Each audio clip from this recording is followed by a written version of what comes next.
오늘 빌립보서 2장 1절부터 11절까지 말씀으로 그리스도의 마음을 품으라 라는 제목을 가지고 여러분들과 함께 오늘 본문 말씀을 정말 주 안에서 한번 살펴보고 묵상해 보기를 원합니다. 본문에 기록된 이 빌립보 교회 성도들은 이 말씀에 의하여서 보면 신앙생활을 굉장히 열심히 했던 것 같아요. 그리고 사랑도 나름 굉장히 많았던 것 같습니다. 그런데 열심과 사랑은 있었으나 빠진 게 있었어요. 굉장히 중요한 것. 주님의 그 형체를 담는 모습이 없었어요. 주님의 마음이 없었어요. 서로 높아지려고 하다 보니까 열심은 특심인데 대접받기를 좋아한 거예요. 그러다 보니까 누가 나보다 조금만 잘하면 속상해서 못 견디는 거죠. 불화가 끊임없다는 소식이 감옥에 갇힌 바울에게 들려온 것입니다. 바울은 지금 빌립보 교인들에게 겸손한 마음과 이 섬김에 대한 이야기를 하면서 몸소 겸손의 본을 보여주신 예수 그리스도의 사례를 소개하면서 서로 노력하라는 겉면의 내용이 바로 오늘 본문 말씀입니다. 오늘날의 교회 안에도 예수님의 마음을 가지고 겸손히 섬기고 봉사하면서 뜻을 합한다는 것이 참 말로는 너무나 쉬운데 행동으로는 참으로 쉽지 않은 많은 사실인 것 같습니다. 왜냐하면 우리 쪽에서 생각을 해보니까 서로 다은하는 환경과 지식과 또한 삶에 이 다른 사람들이 모인 교회의 성도들이기 때문에 우리는 환경의 변화를 아주 변화무쌍하게 그냥 그 환경이 우리를 이렇게 뭐 하나하나의 문제들과 환경에 오는 그 느낌들에 그 우리의 마음들이 이랬다 저랬다 바꿔버리게 된다는 것이지요. 이 사람을 보면 시험되고 저 사람을 보면 웃게 되고 저 사람 보면 화가 나는 거예요. 우리가 때때로 말씀을 듣고 찬송을 하다가 또 기도를 하면서 예수님의 마음을 품어야지라고 마음을 갖지요. 그런데 금방 돌아서면 기뻤다가 슬픔이 오고 금방 서로 친절하다가 미워하고 아주 종잡을 수가 없는 것이 교회 안의 모습인 것 같습니다. 그래서인지 주 안에서의 이 범사에 열심히 해야지라는 이 선한 동기를 가지고 그 동기는 가지고 있지만 지체들과 같은 마음을 품고 그냥 합심하여서 섬긴다, 서로 사랑하라 라는 것은 참으로 어렵게 생각할 때가 많은 것 같습니다. 그런 나에게는 굉장히 어려운 일이라고 생각하는 부분들이 그런 성도들이 참으로 많은 것 같아요. 이러한 성도들의 모습, 이러한 우리들의 일반적인 모습은 교회가 하나 되지 못하고 또한 두 사람이 같은 생각을 갖지 못하는, 그리하여 소리 소문 없이 멀어지고 갈라짐이 생겨나게 하지요. 여러분들, 그럼 우리는 어떻게 할까요? 오늘 본문은 그 정답을, 그 방법을 우리들에게 가르쳐주고 있습니다. 지금 그들이 우리와 똑같은 모습입니다. 그런데 바울은 그 감옥에 갇혀있는 그 상태 속에서도 어떠한 방법을 제시해주고 권면하고 명령하듯이 얘기하면서 그 가장 본이 되신 예수님을 탁 들어서 말씀해 줍니다. 어떻게 우리가 순종하지 않고 견딜 수가 있겠습니까? 다른 사람도 아닌 지금 예수님을 본보기로 보여주셨습니다. 우리가 누구입니까? 하나님의 아들이요 딸입니다. 그리스도의 제자들입니다. 그렇다면 당연히 스승에 가는 그 길 닮아가야 되지 않겠습니까?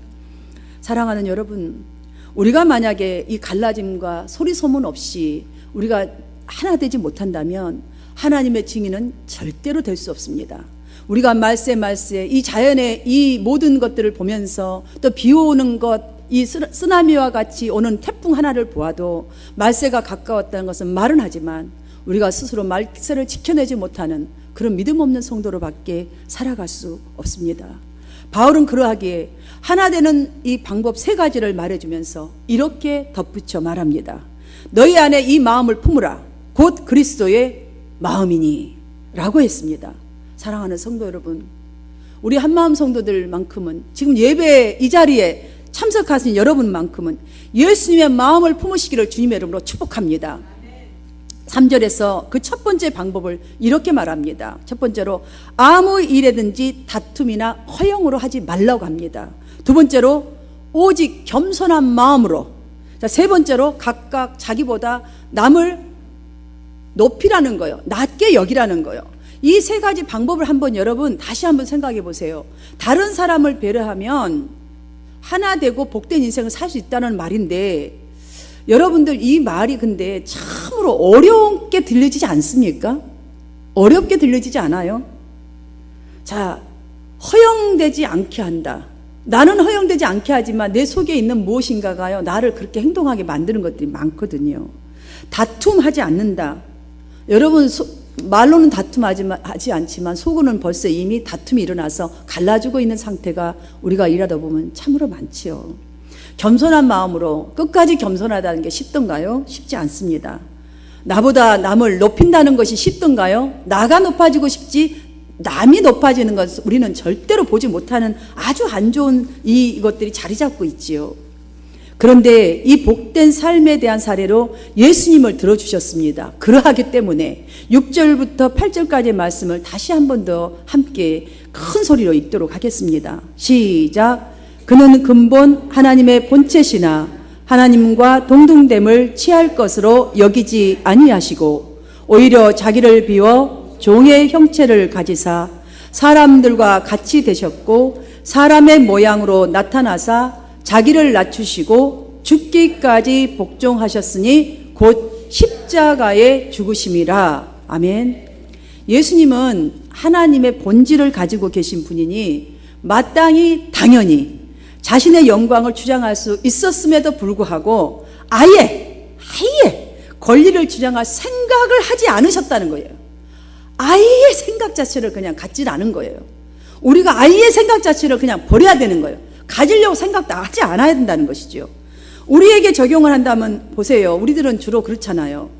지금까지 만약 여러분들이 상대방이 하자는 대로 아니면 어떤 그룹이 하자는 대로 다 의견을 들어줬단 말이죠. 그럼 여러분의 의견을 낼 때는 이제는 우리는 기대를 합니다. 그래도 이렇게 많이 들어줬으니까 이제는 내가 이렇게 지금 말할 때는 나의 이 의견은 수락해 주겠지라고 하지요. 그런데 만약에 수락해 주지 않을 때에, 관통되지 않을 때에 여러분 생각들 주로 어떤 생각이 들어옵니까? 그동안 했던 것이 억울하지 않나요? 정말 속상하지요. 바보 취급 당한 기분 들지 않아요? 아니 그럼 내가 뭐야? 나는 바보인가? 내가 말하는 건 아예 들으려고 생각도 안 하네? 바보 취급을 당한 것 같아서 상처를 받게 되고, 어떻게 이럴 수 있지? 이게 따지고 싶은 마음들이 막 이 속에서 막 불길처럼 막 이렇게 올라오지요. 그런데 예수님은 그럴 때에 자기를 비우셨다고 했습니다. 자기를 아예 비워버렸대요. 자기를 비웠다. 태초에 말씀으로 세상을 지으셨고 그 말씀이 지금 육신이 되어서 우리와 같은 동일한 죄인들에서 오셨다는 거예요. 그 자체가 이미 다 비워버린 거죠. 그러니까 스스로 하나님이시기를 포기하신 것이기 때문에 자신이 누릴 영광도 하나님의 이 대권적인 권능도 존엄과 주권도 다 포기하셨다는 말이에요. 아예 이 지금 사람의 모습을 오는 순간 완전히 다 버리셨어요. 그걸 비웠다는 거예요. 여러분, 예수 믿는 순간 우리는 옛사람, 옛자아, 나의 욕심, 유익 버리라는 거예요. 이게 말세를 이기는 신앙인 줄 믿습니다. 여러분이 승리하고 복된 삶을 사는 비결입니다. 그런데 우리는 이 비결, 좋은 비결을 놔두고 내가 일단 나타나야 된다는 것이죠. 사랑하는 여러분, 왜 하나님이 사람의 몸을 입고 이 땅에 오셨습니까? 왜 모든 걸 비워야 하셨습니까? 왜입니까?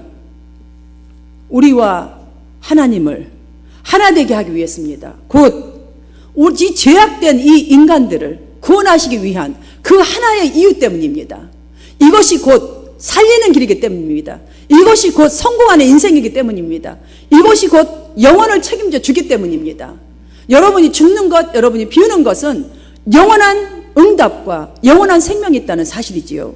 그래서 예수님은 기도하는 것도 아버지의 뜻대로 기도했습니다.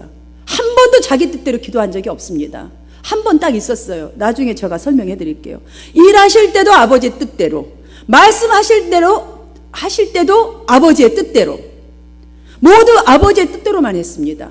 왜냐하면 내 뜻이 없기 때문입니다. 나를 비웠기 때문입니다. 종의 형체를 가져, 이 말은 종의 본질적인 속성을 취하셨다는 말씀이에요. 예수님은 하나님의 아들이면서 한 번도 아들의 권리를 주장하거나 자신이 도저히 이해 안 되는 부당한 일에도 불평하지 않으셨다는 말이십니다. 이것이 바로 비웠다는 소리입니다. 비웠다는 말. 심지어 십자가에 돌아가시면서까지도 후회도 없으셨습니다. 후회한 말이 한마디도 없습니다.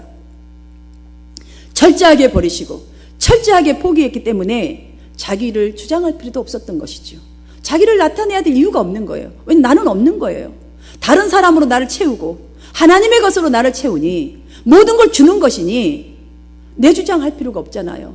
그러니까 손해볼 게 없는 거예요. 퍼져도 계산이란 자체가 없어지는 것이죠. 이것이 비우는 것입니다.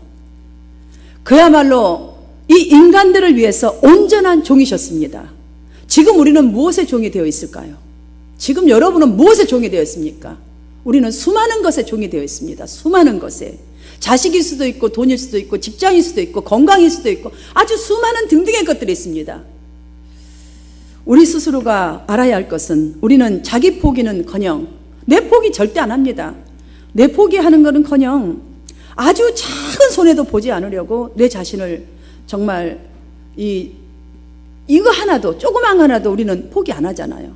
유익이 되는 것 손해보지 않으려고 합니다. 사랑하는 여러분, 이런 내 자신을 한번 비추어 보면서 철저한 회개가 우리는 이 시간 일어나야 합니다. 그들에게 지금 철저한 회개를 촉구하는 것이에요. 아무리 열심히 있고 특심이 있으나 사랑은 있으나 낮아짐이 없어요. 비움이 없어요. 긍휼이 없어요. 용납함이 없는 거예요. 전부 다 1등하고 싶은 성도들밖에 없는 거예요. 그러니 지금 그 감옥에서 나는 날마다 기뻐하노라 하는 그 마음을 전하면서 거기에다 더한 예수 그리스도를 비유해서 말씀해 주지 않았습니까? 우리는 세상에 속한 수많은 것에 종이 되어 끌려가면서도 그러면서도 모르고 자식이 자신은 모르고 작은 일 하나도 이해 못하고 자존심 상해한다고 나 자존심을 아예 뭉거뜨렸다고 잠을 못 이루잖아요. 도저히 나는 이해할 수 없어. 용서할 수 없어. 이해가 안 돼. 우리는 잠을 못 잡니다. 여러분, 진정한 자존심은 무엇입니까? 진정한 자존심이란 남이 내게 굴복하는 것을 바라는 것이 아닙니다. 굴복하고 무조건 억지로라도 굴복시키는 게 그게 자존심이 아닙니다. 남의 마음을 저절로 빼앗을 수 있을 만큼 고상한 인격과 풍부한 식견을 가지고 내가 먼저 이해하고 내가 먼저 양보하고 내가 먼저 상대방을 인정하고 서로 협조한 폭넓은 덕으로 유익한 일을 이루어 나가는 것이 바로 진정한 강한 자존심을 가진 사람입니다. 이게 자존심입니다. 사랑하는 여러분, 이 예수의 자존심을 지키는 여러분 되시기를 주님의 이름으로 축원합니다. 이러한 마음이 곧 예수의 마음입니다. 그래서 순종은 겸손하지 않고는 절대로 할 수 없는 게 순종입니다. 겸손해야 순종이 이루어집니다. 겸손해야. 종들이요, 어떻게 되죠? 종이기 때문에 나타낼 필요가 없는 거예요. 완전히 낮은 자예요, 종은. 그렇기 때문에 자신이 없어요. 그래서 겸손히 순종하는 거예요. 항상 여러분, 그래서 종들에게는 뭐가 따르지요? 고난이 있습니다. 왜냐하면 복종에는 고난이 따를 수밖에 없습니다. 왜냐하면 내 의견이 없으니까. 예스만 있으니까. 노를 못하니까 내 스스로가 이것은 내가 싸워서 이겨야 될 고난인 것이지요. 내 스스로가 내가 싸워서 이긴다면 그 고난은 고난이 아닙니다. 예수님도 십자가 앞에서 이렇게 기도했습니다. 이건 육신의 몸을 가진 우리의 모습을 보여준 것입니다. 이 잔을 내게서 옮겨 주시옵소서. 아버지, 그 한마디 그렇게 기도했습니다. 그러나 이게 바로 저와 여러분의 모습입니다. 우리는 맨날 옮겨 주시옵소서. 여기서 우리를 발견하라는 거예요. 그러나 자신을 관철시키지 아니하시고 곧바로 하신 기도가 있습니다. 내 원대로 마옵시고 아버지의 원대로 되기를 원합니다라는 것. 이것이 바로 우리에게 또 보여주시는 하나님의 뜻을 구하는 기도가 바로 이 기도야 되고 순종이 바로 이렇게 해야 된다는 거예요. 나를 비우라는 거예요.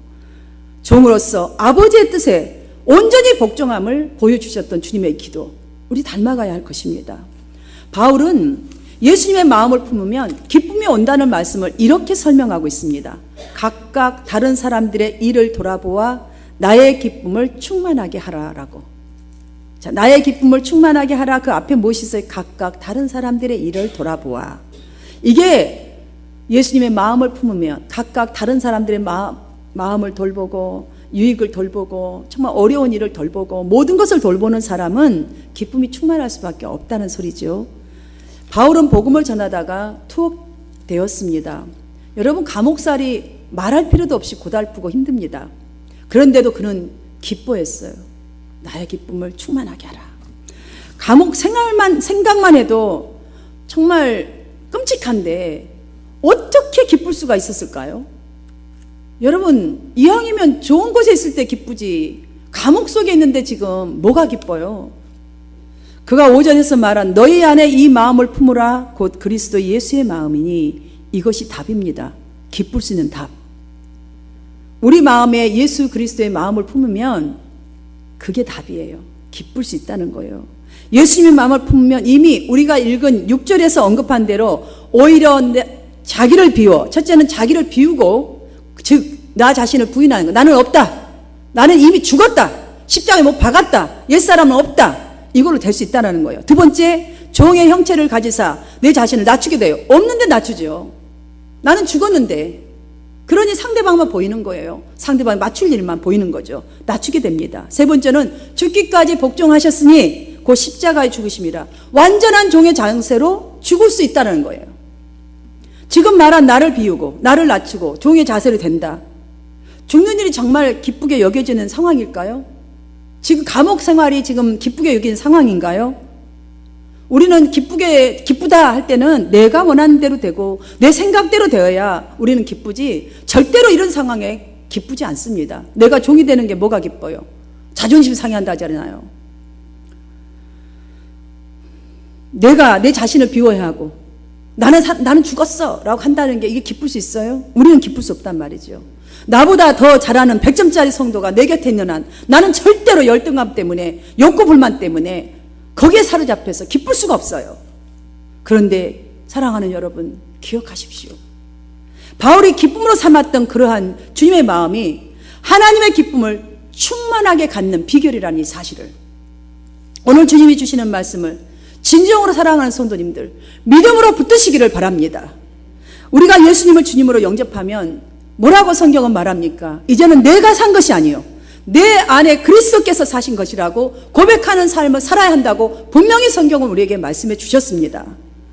왜냐하면 이미 우리 자신의 욕심, 우리 자신의 허물과 모든 죄들, 두려움과 모든 염려들 십자가에 주님께서 몫을 박으셨기 때문이에요.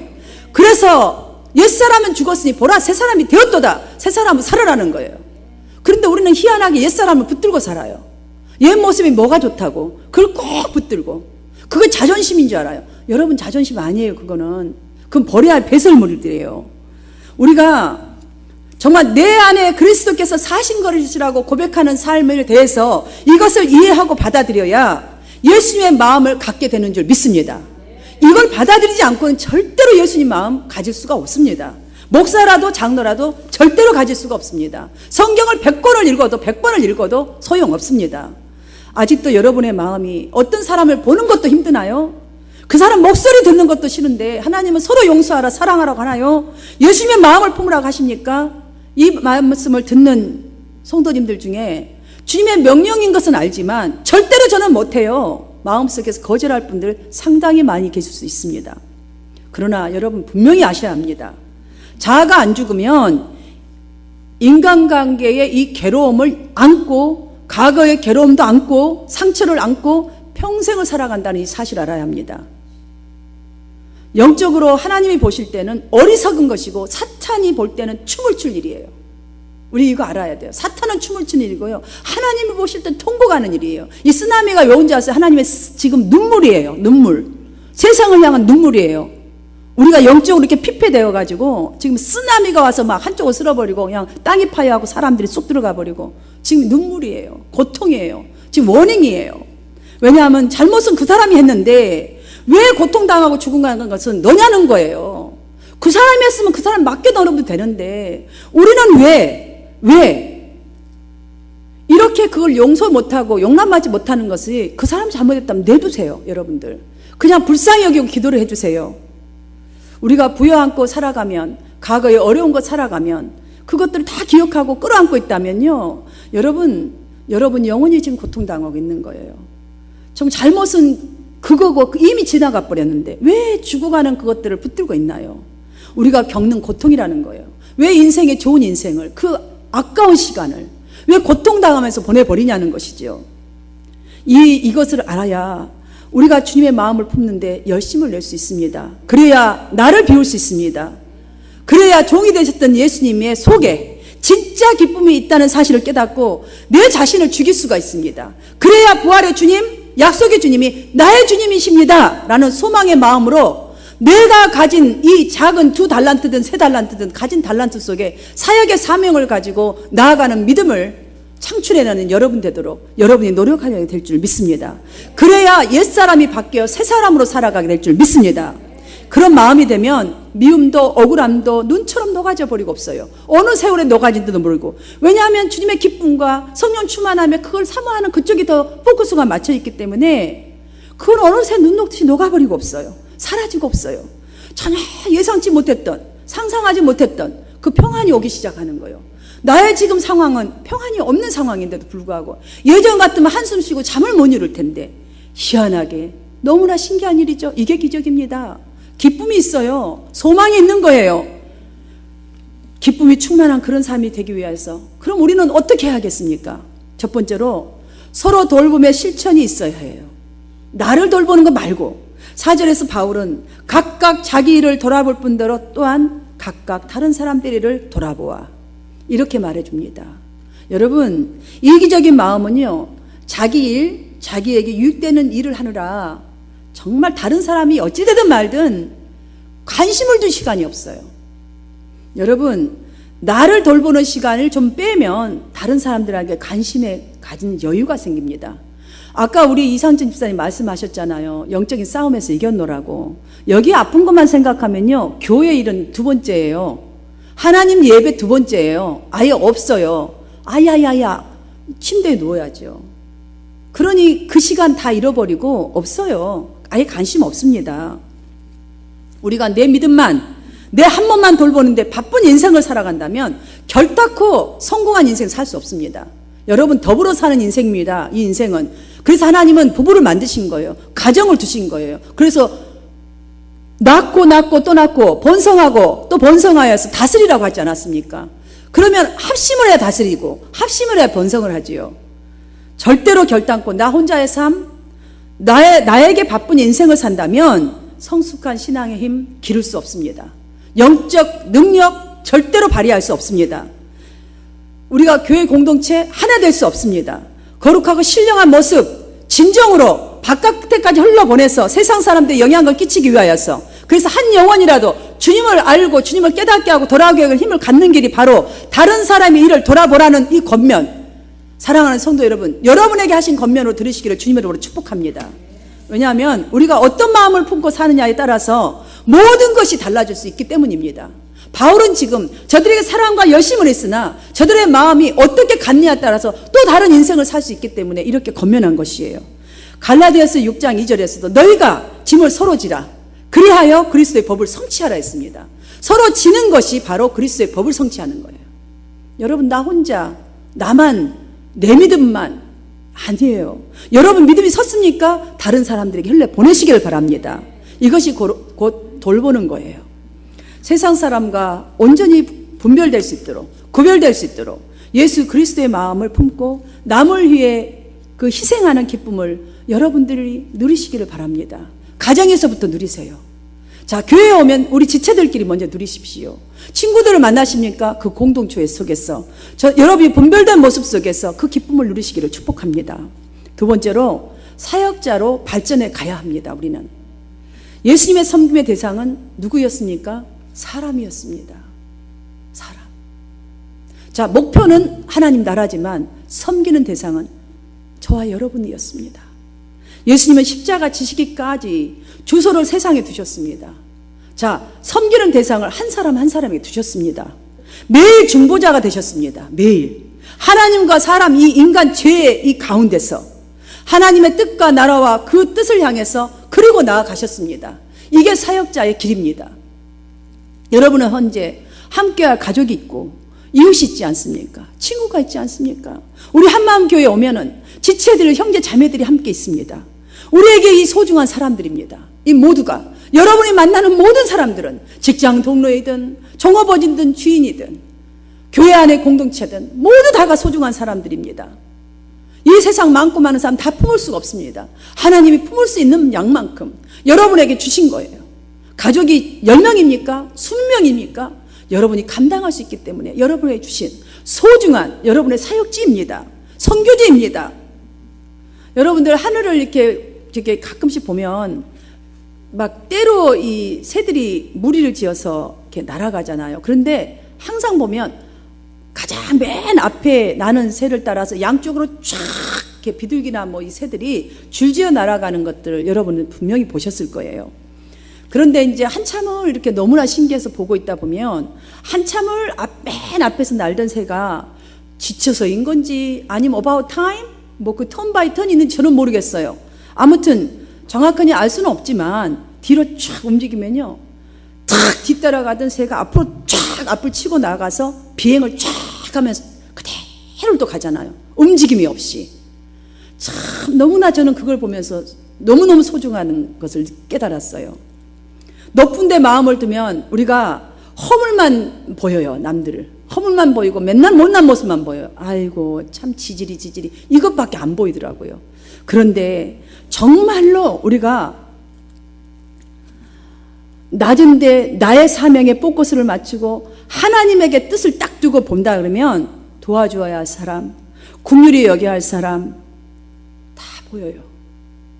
예전 나만 보이고 다른 사람은 정말 못되고 못된 사람들밖에 안 보이고 다 찌질이같이 보였는데 정말로 나의 사명을 생각하고 내가 해야 될 일이라고 생각하면 저절로 낮아지는 마음이 생기더라고요. 그게 주님의 마음 같아요. 왜냐?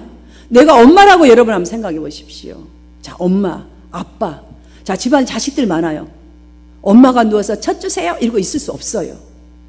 아야야야 이러고 할 수 없어요. 아빠도 일어나야 돼요. 이 삶에 뭐 자식이 배고픈 게 보여요. 자식의 눈물이 보여요. 자식이 뭐가 필요한 게 보인단 말이죠. 그래서 부모는 참아주고 죽어주고 인내해주고 사랑으로 나아가요.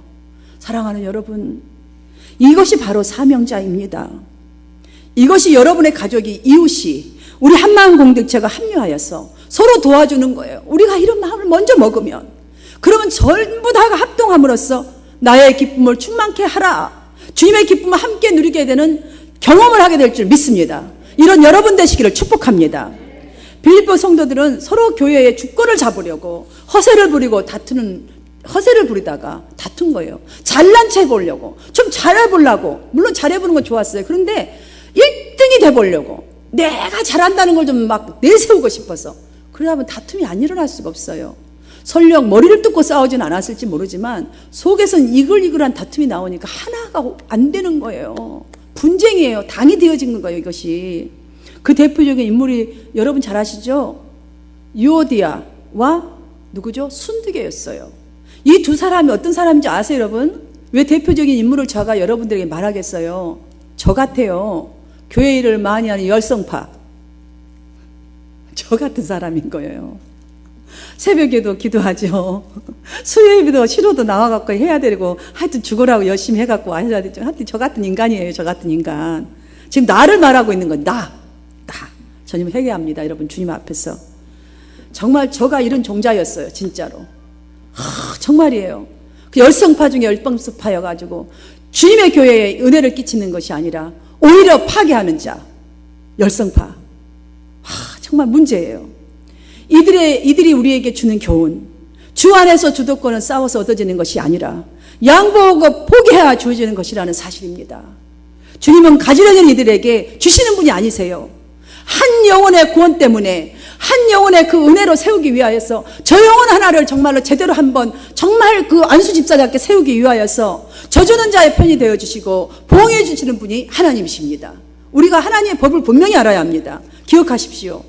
정말 하나님은 갈 바를 알지 못하고 고향 친척 아비집을 떠난 그 아브라함에게 믿음의 조상이 되는 복을 주셨지 않습니까? 그가 얼마나 미스텍을 많이 했습니까? 약속도 잘 지키지 않았던 사람입니다. 갈 바를 알지 못하고 떠나는 이 정도의 믿음을 가진 사람에도 불구하고 세컨드 얻어서 그냥 자식을 낳아버렸지 않습니까? 그랬던 그가 결국은 주님의 마음을 깨닫고 나니까 약속을 신실하게 붙들어야만 사는 거라는 걸 아는 거예요. 주님의 권명과 주님의 명령을 분명히 깨닫고 자기 걸로 만들고 받아버리고 난 다니까 주님이 말씀하시고 약속하신 그대로를 이루는 조상이 된 것입니다. 사랑하는 여러분, 배와 그물을 버린 어부들을 한번 보십시오. 천국 어부가 되도록 주님은 분명히 약속하신 대로 하셨습니다. 내가 너를 사람을 낚는 어부가 되게 하리라. 그들이 분명히 사람을 낚는 어부로 일생을 멋지게 마쳤지 않습니까?